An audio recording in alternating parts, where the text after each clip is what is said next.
नमस्कार दोस्तों, मैं श्वेताब कुमार आप सभी का आपके अपने YouTube चैनल लॉकुल पर बहुत बहुत स्वागत करता हूं।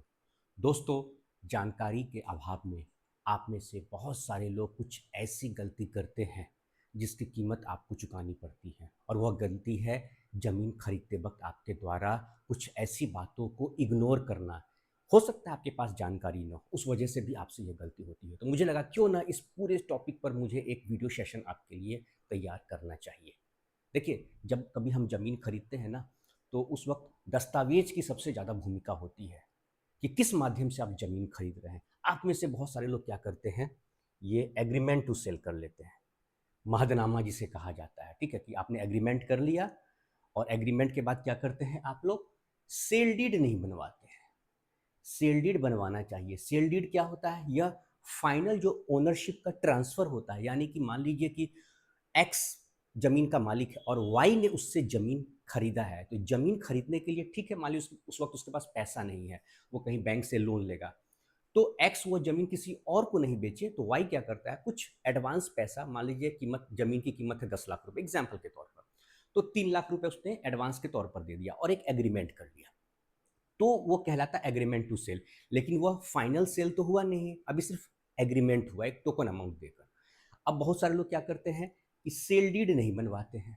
सेल डीड नहीं बनवाते हैं तो उससे क्या होगा कि भाई ज़मीन का मालिकाना हक आपको कैसे मिलेगा, क्योंकि इस एग्रीमेंट में क्या होता है कि भाई एग्रीमेंट सेल साइन होता है, फ्यूचर में खरीदने की बात होती है कि भविष्य में खरीदेंगे। देन आफ्टर क्या होता है, सेल डीड होता है। सेल डीड एग्जीक्यूट होगा, स्टाम्प पेपर होता है पूरा, फिर रजिस्ट्रार ऑफिस में जाइएगा और प्रॉपर्टी का रजिस्ट्रेशन होता है।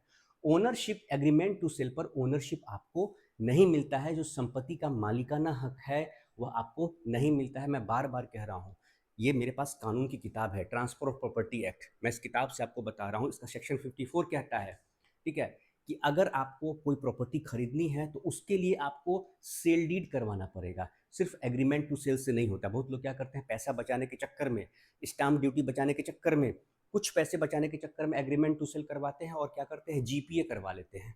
जीपीए से क्या होता है, जीपीए से आपको संपत्ति का मालिकाना हक सर नहीं मिलेगा।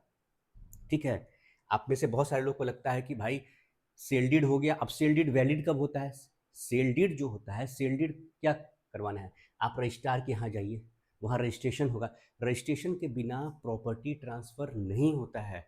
आप लोग क्या करते हैं, बस जीपीए के माध्यम से ट्रांसफ़र करवा लिए, एग्रीमेंट हो गया मान लीजिए, ठीक है, यह आपका एग्रीमेंट है। ठीक है, एग्रीमेंट आपने करवा लिया, ठीक है, एग्रीमेंट है। एग्रीमेंट के बाद आपको क्या करवाना है, आपको सेल डीड करवाना है, सेल डीड एग्जीक्यूट करवाना है। उसके बाद फाइनल ट्रांसफर होता है ओनरशिप का, मालिकाना हक का। दोनों के बीच में आपने क्या किया, प्रॉमिस हुआ। एग्रीमेंट में क्या है, सिर्फ प्रॉमिस होता है। दो लोग के बीच में क्या होता है, प्रॉमिस होता है, वादा होता है कि भविष्य में हम लोग जमीन खरीद बिक्री करेंगे।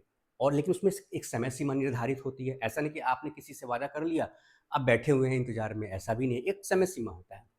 एडवांस मनी दे दिया, लेकिन इससे मालिकाना हक, जो संपत्ति का ओनरशिप होता है, वो ट्रांसफर नहीं होता है।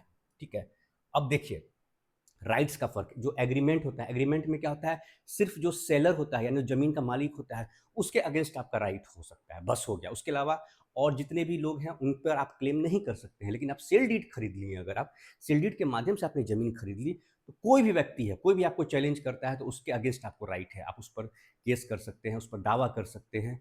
तो यह एक वीक ट्रांजेक्शन होता है। एग्रीमेंट क्या है भाई, एक सिंपल दो लोग के बीच में एग्रीमेंट हुआ है कि भाई इकरारनामा है, उसे महादनामा भी आप कहीं कहीं कहते हैं कि भविष्य में क्या होगा, तो हम लोग इतनी समय सीमा के बाद जमीन की खरीद बिक्री हम लोग करेंगे।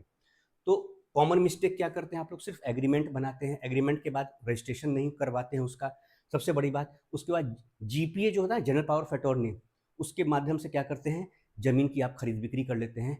सर जीपीए के माध्यम से, जिसे जनरल पावर ऑफ अटॉर्नी कहते हैं, देखिए उसका भी कानून मेरे पास रखा, किताब रखा हुआ कानून का, पावर ऑफ अटॉर्नी एक्ट, देख रहे हैं 1882।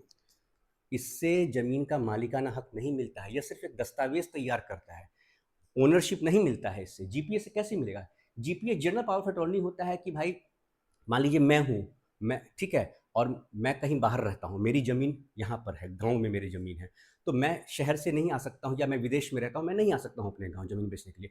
तो मैं अपने बिहाफ से किसी व्यक्ति को नियुक्त कर दूंगा कि वह मेरे बिहाफ से ज़मीन की खरीद बिक्री कर सकता है। उससे टाइटल ट्रांसफ़र नहीं होगा, टाइटल मेरे नाम से ही रहता है, मेरे बिहाफ से वो ज़मीन की खरीद बिक्री कर सकता है। समझ गए ना? तो आप लोग क्या करते हैं, जीपीए बनवा लेते हैं और लगता है कि आप एग्रीमेंट हो गया, जीपीए हो गया, या विल बनवा लेते हैं और लगता है कि ज़मीन आपके नाम से हो गया। यही प्रॉब्लम है सर, इसलिए आप लोग फँस जाते हैं। तो समय रहते हुए अगर आप लोग नहीं करवाएँगे, तो यही जीपीए करवा लिया आपने, एग्रीमेंट करवा लिया, एग्रीमेंट टू सेल, या फिर विल से प्रॉपर्टी का लीगल ट्रांसफ़र नहीं होता है, यही करवा के आप बैठ जाते हैं। सुप्रीम कोर्ट ने भी कहा है, सुप्रीम कोर्ट का यहाँ क्लियर व्यू है, Suraj lamp industries private limited versus state of Haryana. यहाँ पर साफ-साफ सुप्रीम कोर्ट ने कहा है कि जीपीए, एग्रीमेंट टू सेल या विल से प्रॉपर्टी का लीगल ट्रांसफ़र नहीं होता है। लीगल ओनरशिप सिर्फ़ रजिस्टर्ड, ये रजिस्टर्ड जो सेल डीड है, यह रजिस्टर्ड सेल डीड है, इसी से लीगल ट्रांसफ़र होता है प्रॉपर्टी का। ठीक है? उसके बाद एग्रीमेंट से भी ट्रांसफ़र नहीं होता है। आप एग्रीमेंट करवा लेते हैं, सेल डीड ही आपका फाइनल है, केवाला जिसे कहा जाता है, और उसी से आपको ज़मीन की रजिस्ट्री होगी और रजिस्ट्रार ऑफिस में जाइएगा, वहाँ पर आप जो भी रजिस्ट्रेशन चार्जेज़ होते हैं उसका भुगतान कीजिएगा यहाँ पर, और रजिस्ट्री ऑफिस से आपको आपके नाम का दस्तावेज़ आपको मिल जाएगा। तो इन बातों का ध्यान रखिएगा, तो आपको दिक्कत नहीं होने वाला, इसलिए मैं किताब सामने रख दिया हूँ। आप लोग कहते हैं कि भाई क्या बता रहे हैं, नहीं बता रहे, देखिए किताब है। ये आपका पावर ऑफ अटॉर्नी एक्ट है और ये ट्रांसफ़र ऑफ प्रॉपर्टी एक्ट है। यह 2 कानून हैं। तो हमेशा सही जानकारी अपने पास रखिएगा, तो आपको भविष्य में कभी दिक्कत नहीं होने वाला है। ठीक है दोस्तों, तो आज का सेशन मैं यहीं पे कंक्लूड करता हूँ। आज के सेशन को लेकर या किसी अन्य टॉपिक पर आपका कोई सवाल हो तो आप मुझसे कमेंट सेक्शन में पूछ सकते हैं। नमस्कार।